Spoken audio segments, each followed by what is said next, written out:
morning, folks. Kevin here. Well, I hope you're doing well today. I plan on having a good day myself. It's Saturday, June 3rd, 2017, and I just came out here because I thought the winds had completely calmed down. But I wanted to give a brief update on the Wallace hives. Unfortunately, we had such a very long, cold, wet winter. I was down to one hive, and the one hive that we got down to was our more aggressive hive. The bees would be more easily respond to any potential inciting sign of danger.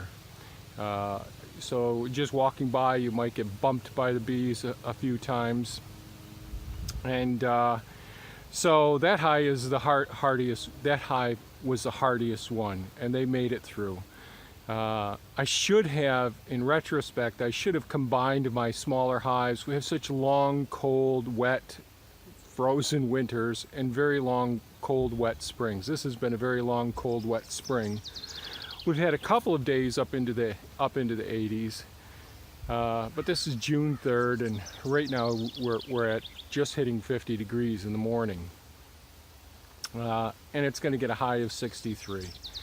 So but the bees have been active, and I missed the first swarm 2 weeks ago.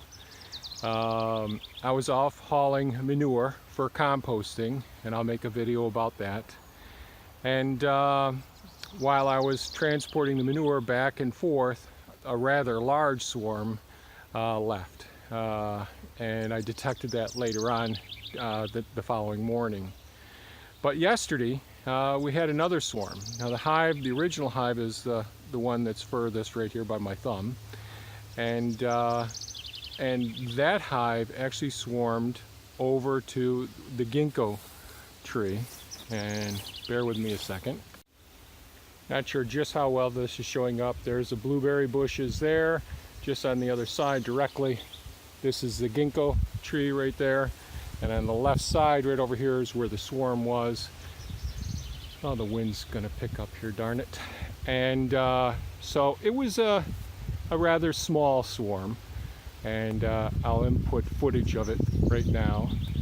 I went ahead and cut off the as close to the swarm as I could, cut off the gingko branch, pruned off the branches, and went ahead and brought them over here and started this next Wallace hive. Now I've got the glass doors in the back of the hive. What I ended up doing, well, let me finish my statement. So I'm not going to actually open up this hive to show you right now, because I really, from past experiences, I've had hives of scon because of me paying too much attention or doing too much too quickly. Benign neglect is kind of I think an important thing when we're capturing a swarm and putting it in the hive. So these are window viewing boxes. What I ended up doing was this base frame, this base box here where my hand is, it has just top frames on it. So these Wallace hives are top frame hives. This box right here is a box that I didn't put any top frames on, and these two here have top frames, and the very top box up, I'm sorry, these two here have top frames, and the very top box there actually has comb build out and a fair amount of honey still in there as well from when I dismantled the other hives this spring. So in this box, I went ahead and brought over the swarm on the branch, and I pruned it off. I set it in, I shook them off into the box, and then I quickly put the two top boxes on top of that, loaded with the frames and the additional honey.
you.